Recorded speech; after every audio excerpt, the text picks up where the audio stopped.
জয়নগরে মোয়া, জয়নগরে মোয়া, জয়নগরে মোয়া। ট্রেনে, বাসে, ট্রামে আপনি যেখানেই যান না কেন, শীতকাল আসলে সব জায়গাতেই শুনতে পাওয়া যায় হকাররা কিন্তু জয়নগরের মোয়া চারিদিকে বিক্রি করতে থাকে। তার সঙ্গে সঙ্গে বাংলার আনাচে কানাচে বেশিরভাগ মিষ্টির দোকানে কিন্তু জয়নগরের মোয়া বিক্রি হয়ে থাকে। তো তাই জয়নগরের মোয়া যেখানে বিখ্যাত, মানে যার নামের সাথে জড়িত, সেই জয়নগরে আজ চলে এসেছি। জয়নগর স্টেশনে 1 নম্বর প্ল্যাটফর্মের বাইরে বেরিয়েই দেখতে পাচ্ছি এখানে বড় করে লেখা আছে মিরাক্কেল খ্যাত সুনামধন্য খোকনের মোয়া। উপরে লেখা আছে মা কালী সুইটস। আর আরেকটা কথাও লেখা আছে ভারত সরকার কর্তৃক জিআই প্রাপ্ত জয়নগরের মোয়ার ফেমাস দোকান খোকনের মোয়া। তো এখানে দেখব যে কেনই বা ইনারা জিআই ট্যাগ পেয়েছেন, আর জয়নগরের মোয়া কীভাবে তৈরি হয়, কি কি উপাদান থাকে, আর এটা তৈরি করতে গেলে কি গুড় লাগে, কোথা থেকে গুড় পাওয়া যায়, পুরো প্রসেসটা আপনাদের সামনে তুলে ধরবো। যার জন্যই কিন্তু ব্যারাকপুর থেকে চলে এসেছি জয়নগরে। যাওয়া যাক, কথা বলা যাক জয়নগরের মোয়ার ব্যক্তিদের সাথে।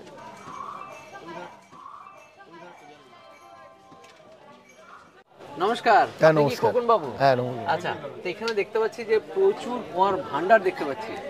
আর সবই কি এর মধ্যে কি একই রকম না কোনো পার্থক্য? না না না, টেস্ট আলাদা হবে। সবার টেস্ট হ্যাঁ আলাদা হ্যাঁ আছে। হ্যাঁ। প্রাইস রেঞ্জ গুলো কিরকম কি আছে? এমনি নরমাল আমরা 200 টাকা কিলো বিক্রি করে থাকি। প্রথমটা যেটা আছে, উপরে যেটা আছে সেটা 200 টাকা। আচ্ছা, মোয়ার উপরে যেগুলো আছে সেগুলো খোয়া, ওগুলো খোয়া ক্ষীর। খোয়া ক্ষীর আর কিশমিশ দেওয়া আছে, কাজু দেওয়া আছে, আচ্ছা, পেস্তা দেওয়া আছে। এগুলো উপরে সাজিয়ে দেওয়া হ্যাঁ, আছে। ওগুলো সাজানো হয়। সাজানো আছে। এটা যে 200 টাকার কিলো। হ্যাঁ, উপরে আর তার নিচেরটা উপরে 200 আর নিচে আছে 300 আর একদম নিচে আছে 400। 400। পার্থক্যটা কিসের উপর হচ্ছে? টেস্ট আলাদা হবে সব। সব টেস্ট আলাদা হবে। সব টেস্ট আলাদা হবে। যেমন কেন আলাদা হচ্ছে? এটা হচ্ছে কি, প্রথমত সবাই তো আর 500 টাকা কিলো মোয়া খেতে পারবে না। হ্যাঁ, যার জন্য কেউ 200 টাকা খাবে, কেউ 300 খাবে। দামের পার্থক্যটা কেন হচ্ছে? সব টেস্ট আলাদা হবে। গুড় আলাদা, মেজারমেন্ট আলাদা। মেজারমেন্টও আলাদা। আচ্ছা, সেই জন্য এখানে দামের পার্থক্যটা একদম তৈরি হয়েছে। আর এর জন্য তো কি লাগে? মেন তো লাগে নলেন গুড়। এই নলেন গুড় লাগে, কনেকচুর খই লাগে। আচ্ছা, নলেন গুড়টা কিভাবে তৈরি হচ্ছে আগে দেখে আসা যাবে তো? হ্যাঁ অবশ্যই দেখে আসা যাবে। আগে চলুন, আগে নলেন গুড়টা কিভাবে তৈরি হচ্ছে দেখে আসি, তারপরে আসছি আপনার কাছে। একদম একদম। উপরে শিউলি উঠেছেন, আর যিনি উপরে এখন খেজুর গাছের উপরে নতুন হাঁড়ি বাঁধবেন। আর সাধারণত কেউ আগের রাতে যদি কোনো হাঁড়ি বাঁধা থাকে, সেটা পরের দিন সকালবেলা উঠে হাঁড়িটা খুলে দিয়ে নতুন হাঁড়ি বাঁধা হয়। তো এখানে নতুন করে উনি হাঁড়ি বাঁধছেন, অলরেডি কাটা হয়েছে। আর গাছটা চিঁচে নেওয়া হয়। ও, গাছটা এখন চাচা হচ্ছে। আর এই যে দেখা যাচ্ছে যে এবড়ো খেবড়ো হয়ে যাচ্ছে, মানে এগুলো প্রত্যেকটা ধাপে ধাপে এক একটা বছর করে গাছ কেটে ওখান থেকে রস নেওয়া হয়েছে 1 বছরে। এবার হচ্ছে উপরের পালা, আর সেখানে হাঁড়ি, সেখানে কলসি বাঁধা হবে। এই শিউলি দাদাদের কাজ দেখে সত্যি অবাক হতে হয়, কি পরিশ্রমের সঙ্গে আর কি সাহসের সঙ্গে কাজটা করতে হয়। এটা হচ্ছে ছোট গাছটা এখানে, তাই দেখানোর সুবিধা। এখানে দেখুন এই নল অলরেডি লাগানো হয়ে গেছে, আর সেখানে দেখুন অলরেডি কাটা হয়েছে, কিন্তু 5-6 দিন রস নেওয়ার পরে আচ্ছা, তারপরে এটাকে রেস্টে দেওয়া হয়েছে। এই গাছটাকে রেস্টে আছে এখন। হ্যাঁ, 5-6 দিন রেস্ট নেওয়ার পরে আবার এটাকে ছেলা হবে। আর তখন সেই রসে যে গুড় হবে, সেটা গুড় হবে, সেইটাকে বলা হয় জিরেন কাঠের গুড়। বাহ, জিরেন কাঠের গুড়, তার ফ্লেভার আলাদাই হবে। আর আলাদাই ফ্লেভার হবে, আর সেটাতেই আরো বেশি ভালো লাগবে খেতে। মোয়াটা খেতে আরো ভালো লাগে, আরো বেশি ভালো লাগে। সকাল সকাল একদম তাজা টাটকা খেজুরের রস, এটা তো খেতেই হবে। গুড় বানানো তো দেখবো, কিন্তু তার আগে এটা দিয়ে শুরু হবে। মিষ্টি মিষ্টি হালকা একটা ফ্লেভার আছে, মজা।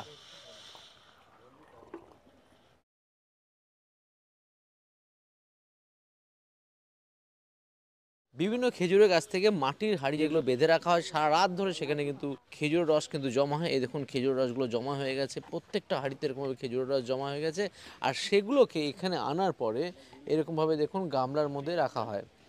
গামলা বলুন, ডেচকি বলুন, তার মধ্যে এখানে রাখা হয়। আর তারপরে সেগুলোকে এখানে জাল দেওয়ার প্রক্রিয়া শুরু হয়। এখানে দেখুন 4টে অলরেডি চারির মধ্যে, মাটির চারির মধ্যে জাল দেওয়া হচ্ছে, আর পুরোটাই কিন্তু কাঠের আঁচে জাল দেওয়া হচ্ছে, কন্টিনিউয়াসলি হচ্ছে। এরকমভাবে একটা জায়গা থেকে আরেকটা জায়গায় যাওয়ার মানেটা কি? রস ছিল এটা, সেটা গুড় হয়ে যাচ্ছে। আচ্ছা, রসটা থেকে ধীরে ধীরে গুড় হয়ে যাচ্ছে। এই রসটা, কাঁচা রসটার পরে তাড়াতাড়ি হচ্ছে, তারপরে গুড়ে আসবে। ও, এটা ফার্স্ট যেটা বলবো, এখানে দেখুন খেজুরের রসগুলো এখানে দিচ্ছে। এটা ফার্স্ট বড় খুঁড়িতে, মাটির খুঁড়িতে যাচ্ছে, এটা একদম খেজুরের রস যাচ্ছে। আর এইখানে মিনিট 5 এটাকে ফোটানো হচ্ছে। মিনিট 5 ফোটানো হলেই চলে আসবে এটা দ্বিতীয় খুঁড়িতে। দ্বিতীয় খুঁড়ি থেকে যখন এটা মোটামুটি হাফ জাল হয়ে যাবে, তখন চলে আসবে দ্বিতীয় খুঁড়িতে। আর দ্বিতীয় খুঁড়িতে আসার পরে সেখানে মোটামুটি কতক্ষণ থাকে? সেখানে ওই 10 মিনিট। তাহলে প্রথম থেকে দ্বিতীয় খুঁড়িতে আসলে 10 মিনিট থাকবে, আর সেইখান থেকে তৃতীয় খুঁড়িতে এসে সেখানেও 10 মিনিট নাকি?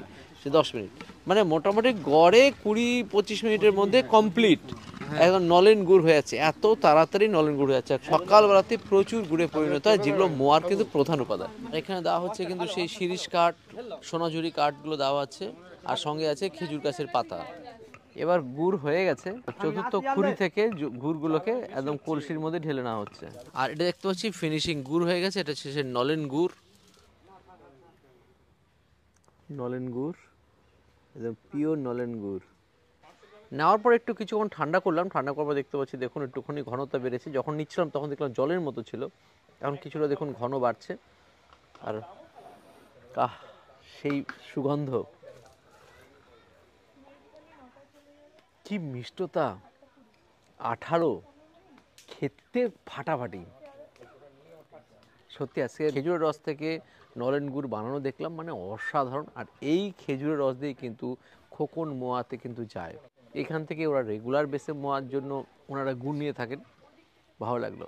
তো খোকনের মোয়ার দোকানে এসে উনি খোকনবাবু তো সামনে আছেন, তো খোকনবাবু এই যে এইটা যেটা দেখতে পাচ্ছি স্পেশাল বড় মোয়া, তাই তো? হ্যাঁ। এর নাম কিছু আছে আলাদাভাবে? না, এটা হচ্ছে আমাদের মিরাক্কেল মোয়া, মানে আমাদের মিরাক্কেল এরকম দেওয়া হয়েছিল বলে এটা মিরাক্কেল মোয়া বলে আমরা বলি। আচ্ছা আচ্ছা আচ্ছা আচ্ছা আচ্ছা, মিরাক্কেল মোয়া। কটা মোয়া থাকে এরকম মাঝে? এতে মোয়া আছে আপনার 12টা আছে, আচ্ছা, আর বড় মোয়া একটা আছে, বড় মোট মোয়া একটা 13টা আছে। আর এরকম টাইপের আমরা হচ্ছে মিরাক্কেলে আমরা সাজিয়ে দিই। আচ্ছা মানে আচ্ছা। আর যতবার এটা কি, এটা কি এটা?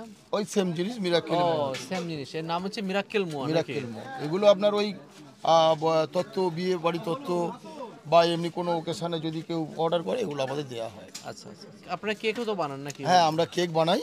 আচ্ছা আমাদের এই কেকগুলো বিভিন্ন মানে জন্মদিনে আমাদের এই কেকগুলো অর্ডার হয়, এবং 25 ডিসেম্বর যে বড় দিন, হ্যাঁ। ওই দিনে আমাদের প্রচুর কেক অর্ডার হয়। বাহ। আচ্ছা, এই কেকগুলো কি সব জয়নগরের মানুষেরা খায় না বাইরের? না না না না, জয়নগরের মানুষের জন্য শুধু নয়, এটা আপনার সারা ভারতবর্ষে মানে যেখানে বলবেন সেখানে চলে যাবে? সেখানে চলে যাবে, আমাদের অনলাইন মাধ্যমে চলে যাবে। বাহ বাহ বাহ বাহ। কিভাবে জয়নগরের মোয়াটা, যে আপনাদের ফেমাস জয়নগরের মোয়া কিভাবে তৈরি হয় সেই প্রসেসটা একটু জানান, এটা জানার জন্য কিন্তু আমরা উৎসাহী। হ্যাঁ, প্রথমত আমাদের নলেন গুড়, হ্যাঁ। মানে যেটা ছাড়া মোয়া হবে না। একদম। নলেন গুড়, কনেকচুর ধানের খই, আচ্ছা। মানে এই কনেকচুর ধানের খইয়ের একটা দারুণ সেন্ট, এর কোনো মানে বিকল্প নেই। আচ্ছা। মানে খই অনেক রকমের আছে, এটা হচ্ছে কনেকচুর খই। আপনি শুকনো খইও যদি খান আপনার গালে দিলে মিলে যাবে। আচ্ছা। এই কনেকচুর খই, নলেন গুড়, হ্যাঁ। আর এতে লাগবে আপনার সি ঘি, এলাচ, এগুলো দিয়ে তবে আমাদের মোটা তৈরি হয়। আচ্ছা, একটুখানি প্রসেসটা যদি দেখতাম তাহলে খুব ভালো লাগতো। হ্যাঁ, প্রসেস এই এখন মোটামুটি ওখান থেকে তো পাক করে নামানো হয়েছে। মানে গুড়টা যেটা হ্যাঁ, আসবে, গুড়টা এই যেটা ফোটানো হয়েছে, এই গুড়টা হচ্ছে আমাদের ফোটানো হয়েছে এখন। আচ্ছা। এটাকে এখন মাখানো হবে। মাখানো হবে। আর হ্যাঁ। এই খই থেকে অলরেডি গুড় মাখানো আছে? হ্যাঁ, এটাতে আমরা অলরেডি গুড় মাখানো আছে। আচ্ছা। এই যেরকম ভাবে করছি আর কি, আচ্ছা আচ্ছা। এইভাবে সেম জিনিস করে এটা মাখানো হয়েছে। আর এটা কি নলেন গুড়ই ছিল সেটা কি? একদম নলেন নেওয়া গুড়, হয়েছে? নলেন গুড়টাকে ফুটিয়ে আর একটু মোটা করে নেওয়া হয়েছে। বাহ বাহ, ভালো ঘন দেখতে পাচ্ছি। হ্যাঁ, এটা ঘন না হলে আপনার এই যে মুরগিটা, আপনার এই যে মুরগিটা হচ্ছে, হ্যাঁ। এই যে এরকম টাইপের হবে না। আচ্ছা। বুঝতে পেরেছেন? আচ্ছা। এটা যদি পাতলা গুড় হয় তখন কিন্তু এইভাবে জিনিসটা হবে না, তখন হচ্ছে কি মানে ওর গায়ে চ্যাপচ্যাটে একটা ভাব এসে যাবে। কনকচুর খই আর এই যে দেওয়া কনেকচুর খই ঢালা হচ্ছে। কত একটা কড়াইতে কত কিলো দেন মোটামুটি? আর একটা কড়াতে আপনার প্রায় 6 কিলোর মতো খই লাগে। 6 কিলো খই লাগে? 6 কিলো খই বাহ লাগে। বাহ বাহ। সেটা মাখানোর পরে এই এত এক হ্যাঁ, একটা এটা হয়ে তৈরি যায়। হবে। আর সেখানে যদি মোয়া বলা যায় একটা স্ট্যান্ডার্ড সাইজ যদি মোয়া হয়, কতগুলো মোয়া ওটা হয় মোটামুটি? একটা করে পাকে মিনিমাম 40 কিলো করে মোয়া হয়। 40 কিলো করে মোয়া হয়? হ্যাঁ, 40 কিলো। আচ্ছা। কিলো সিস্টেমে আপনারা আমাদের ব্যাপারটাকে কিলো দেখেন। সিস্টেম, কিলো পিস আপনি যেটাই বলবেন সিস্টেম একই, System মানে একই। 50 গ্রাম করে আমাদের পার পিসে হয়। আচ্ছা, 50 গ্রাম করে হয়। হ্যাঁ, একটা করে মোয়া 50 গ্রাম করে হয়। বাহ এবারে 10টায় 500, আমাদের 500 করে প্যাকেজিং হয়। বাহ বাহ। এই কি সুন্দর মাখানো। কাঠের এই ডান্ডিটাকে কি বলছেন এটা? তারু। এটাকে তারু বলা হয়। তারু।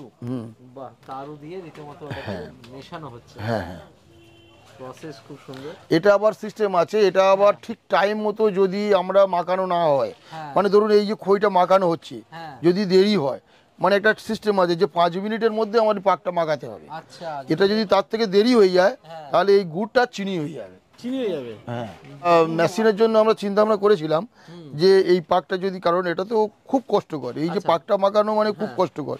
এটা আপনার এই যত মাখানো হচ্ছে না, হ্যাঁ। যতটা সময় নিচ্ছে হ্যাঁ। তত কষ্টটা বেশি হবে, কারণ যতটা মাখাবে ততটা চিট হবে আরো বেশি। চিট হবে তত বেশি, হ্যাঁ, ততটাই বেশি যিনি হ্যাঁ। বানাচ্ছেন তার কষ্ট পরিশ্রমটা অনেক বেশি। পরিশ্রমটা বেশি হবে, যার জন্য আমরা চিন্তা ভাবনা করেছিলাম। যেটা আছে সেটা জিআই আপনারা ট্যাগ পেয়েছেন। হ্যাঁ, এটা আমাদের জিআই জিআই ট্যাগ। ট্যাগটা নিয়ে বলছি, এটা কি আপনারাই পেয়েছেন নাকি জয়নগরের মোয়া পেয়েছে? জয়নগরের মোয়াটা জিআই ট্যাগ পেয়েছে এবারে, কিন্তু এবারে তার মধ্যে আবার কিছু ভাগ আছে, সব দোকান তো জিআই ট্যাগ পায় না। না, সবাই পায় না। হ্যাঁ, এটা কোয়ালিটির নির্ভর করে। আচ্ছা, আপনাদের মানে সেই বেস্ট কোয়ালিটি দেওয়ার চেষ্টা করছেন, যার জন্য আপনাদের যে মোয়াটা সেটাকে মানে জিআই ট্যাগ পেয়ে গেছে, একদম একদম ভারত সরকারের অনুমোদিত। একদম একদম বাহ বাহ বাহ, এটা কিন্তু একটা বিরাট বড় প্রাপ্তি। একদম। আর যার জন্য আপনারা পিওরটা দিচ্ছেন বলেই তবেই তো জিআই ট্যাগ। হ্যাঁ, আর তারপরে সব থেকে বড় কথা, আমাদের যে গুড়টা আছে, হ্যাঁ আমরা টোটাল গুড়টা আমরা ল্যাবে টেস্ট করি। আমাদের যেখানে গুড় তৈরি হচ্ছে, হ্যাঁ আমাদের যে শিউলিরা গুড় তৈরি করছে, হ্যাঁ, সেই গুড়টা আমাদের টোটালটা ল্যাবে আসে। ল্যাবে এসে টেস্ট করে তবে আমার দোকানে ঢোকে। তাহলে ল্যাবটা কি আপনারই আছে? হ্যাঁ, ল্যাবটা আমাদেরই আছে, উপরে আছে। ওপারে আছে। আচ্ছা, প্রায় এটা তো হয়েই আসলো প্রায় নাকি? এটা আর একটু বাকি আছে। আর একটু বাকি আছে। 5 মিনিটের উপর ধরে কিন্তু উনি লাগাতার এরকম ভাবে তারু ওদের অলরেডি নাড়িয়ে যাচ্ছে। নাড়ানোর পরে মোটামুটি একটা জায়গা দাঁড়িয়েছে, গুড় আর কনকচুর খই দিয়ে একটা খুব সুন্দর একটা মিশ্রণ তৈরি হয়েছে। আচ্ছা, প্রথমে তো গুড় দিয়ে মাখানো হলো, আবার তারপরে গুড় দেওয়া হচ্ছে, তাই? হ্যাঁ, এইটাই গুড়টা দিয়ে এবারে মিশ্রণ করা হবে, করে আবার আচ্ছা, এটাকে চাপা দেওয়া হবে, চাপা দিয়ে রাখা যাতে মুরগিটা নরম তুলোর মতো হয়ে যায়। বাহ বাহ বাহ বাহ বাহ। এই যে আবার এটাকে এখন আবার হ্যাঁ, এটাতে মিশ্রণ করা হবে। কি প্রসেস, ডবল করে এভাবে মিশ্রণ করা হচ্ছে, ফ্যান্টাস্টিক প্রসেসটা। লাস্ট দেখলাম, তারপরে 2 ঘন্টা এই অবস্থায় ঢেকে রাখা হয়েছে যেটা বললাম, কিন্তু সেইটা তো এখন সময় লাগবে। কিন্তু অন্য একটা কড়াই যেটা অলরেডি 2 ঘন্টা আগে তৈরি ছিল, তারপর নেক্সট প্রসেসটা হবে, যেখানে দেখতে পাচ্ছি অনেকটা পরিমাণে ত্বকের অলরেডি দেওয়া হয়েছে। আর কি কি দেওয়া হবে? এটা কি আছে? এটা এলাচ আছে, এলাচ দেওয়া হবে, এলাচের গুঁড়ো আর কি, তাই না? হুম। এলাচের গুঁড়ো যাবে। ওকে, দেখুন কতটা পরিমাণে এলাচের গুঁড়ো এখানে দেওয়া হচ্ছে। এলাচের গুঁড়ো দিয়ে প্রথমে এটাকে মাখিয়ে নেওয়া হচ্ছে ভালো করে। যাচ্ছে শ্রীঘি, একদম শ্রীঘি দেওয়া হবে। একটা কড়াইতে প্রায় কতটা পড়ে যায়? এটা 1 কিলো দেওয়া হবে। 1 কিলো দেওয়া হয়, বাপরে বাপ। যাচ্ছে কিশমিশ, 2.5 কিলো কিশমিশ যাচ্ছে এক কড়াইতে, বাপরে। এবার কিশমিশ এর মধ্যে দিয়ে ভালো করে মাখিয়ে নেওয়া হবে। এবার যাচ্ছে জিরেন কাঠির গুড়, একদম স্পেশাল গুড় দিয়ে দেওয়া হচ্ছে। এরপরে মোয়া তৈরির জন্য রেডি হয়ে যাবে। এই যে খোকনের মোয়ার যে ল্যাবরেটরি, মোয়া শিল্পে এই প্রথম ল্যাবরেটরি হচ্ছে আমাদের। আচ্ছা, আমরা মেন এই ল্যাবরেটরিতে কি করি না, আমাদের ওই যে গুড়ের হাড়ি আপনি ওখানে দেখতে পাচ্ছেন। হ্যাঁ দেখা যাচ্ছে, গুড়ের হাড়ি আছে। এবং মানে যত বেলা হবে আর কি, তত শিউলিরা সবাই আসবেন, এসে গুড়ের হাড়ি এখানে রেখে যাবেন। আচ্ছা, আমাদের ল্যাব অ্যাসিস্ট্যান্ট আছেন, একটু পরেই তারা আসবেন। এসে কি হবে, আমাদের এই যে কেমিক্যাল টেস্টিং কিছু হয়, অর্থাৎ গুড়টা কতটা পিওর। এবং শুধু গুড় নয়, গুড়ের সাথে সাথে আমাদের হচ্ছে মানে খোয়া, আমাদের যে খোয়াটা ইউজ করা হয় সেই খোয়াটায় কোনো সমস্যা আছে কিনা, বা আপনার যে ঘিটা ইউজ করা হয় সেই ঘিতে কোনো সমস্যা আছে কিনা, বা যে র মেটেরিয়ালস গুলো লাগে সেগুলোকে আমরা কেমিক্যাল টেস্টিং করে নিই। একদম লাইভ একদম মোয়া তৈরি হচ্ছে, সরাসরি দেখতে পাচ্ছি লাইভ মোয়া তৈরি হচ্ছে একদম খুব স্পিডে কন্টিনিউয়াসলি সারাদিন মোয়া। এদিকে ভিতরে কারখানা তৈরি হচ্ছে, কারখানা তৈরি হওয়ার পরে কাউন্টারে এসে একদম সামনে, সবার সামনে এরকমভাবে মোয়াগুলোকে গোল্লা পাকানো হচ্ছে। এক একটা ওজন প্রায় গড়ে 50 গ্রাম করে হয়ে থাকে, এটা হাতের মাপ। এবার নেব হচ্ছে আমরা জয়নগরের স্পেশাল মোয়া, তাই তো? যেটা অরিজিনাল স্পেশাল, মানে লিখে দাও স্পেশাল না, স্পেশাল। একদম একদম স্পেশাল। আপনি গালে না দিলে বুঝতে পারবেন না যে এটা কি আছে। আর কি গুড় দেওয়া হচ্ছে? এটা আপনার নলেন গুড় আছে, জিরেন কাঠের নলেন গুড় আছে। জিরেন কাঠের নলেন গুড়, মানে যেটা আপনার ওই 2-3 দিন রেস্ট দেওয়ার পরে একদম একদম সেই গুড় দিয়ে এটা তৈরি হয়। সেই গুড় দিয়ে এই মোয়াটা তৈরি হয়। আচ্ছা, আর এটা হচ্ছে তাহলে কত করে প্রাইস আছে? এটা আপনার 500 টাকা কিলো, 250 টাকা করে পার প্যাকেট। আর আপনার তো বললেন একটু আগে 200 টাকা থেকে আপনার প্যাকেট শুরু। অবশ্যই তো টেস্ট করি আগে। একদম একদম, আসুন। ওকে, তো খোকনের মোয়া সকাল থেকে এসে দেখালাম, কিন্তু টেস্ট করা হয়নি। এবার টেস্ট করবো, নিয়ে নিচ্ছি একদম স্পেশালটা, জীবন কাঠির গুড়ের। কেন মানুষ এখানে আসবে না? এই একবার যদি মোয়া খান, সমস্ত মোয়া খাওয়া ভুলে যাবেন। এতটাই সুস্বাদু, এতটাই টেস্ট, যেরকম গুড়ের স্বাদ, জীবন কাঠির গুড়ের স্বাদ, তার সাথে কনকচুর খইয়ের স্বাদ, আর ড্রাই ফ্রুট দিয়ে আর কোয়াকির দিয়ে একটা আলাদা লেভেল তৈরি করে দিয়েছেন। এরকম মোয়া অসাধারণ, কোনো ভাষাই এর জন্য পর্যাপ্ত নয়। দুর্দান্ত বলে সত্যি কম বলা হবে। অসাধারণ এনজয় করলাম, দেখলাম কীভাবে মোয়া তৈরি হয়, কীভাবে গুড় তৈরি হয়, সবই আপনাদের সামনে তুলে ধরলাম। একটা নতুন ধরনের কন্টেন্ট নিয়ে আসলাম। আপনারা অনেকেই বলেন যে একটু নতুন কিছু দেখান, সেই জন্য কিন্তু জয়নগরে আসা। আর এই খোকনের মোয়া সত্যি আমাকে মুগ্ধ করে দিয়েছে। আমি এতটুকু বলবো যে অবশ্যই ফোন করুন, একবার এক বাক্স নিয়ে দেখুন, খেয়ে দেখুন, ভালো লাগলে পরে আপনি ভাববেন। আশা করি একবার খেলেই মন আপনার ভালো হয়ে যাবে। হ্যাঁ, তবে 200, 300, 400 আছে, 500 আছে। এই 400-500 টাকা কিলোর মোয়াগুলো একবার দেখতে পারেন। যেটা হাফ কিলো নেই, দেখুন না, মজা পাবেন। বাই বাই, নেক্সট দিন দেখাবে নতুন কোনো ভিডিও নিয়ে।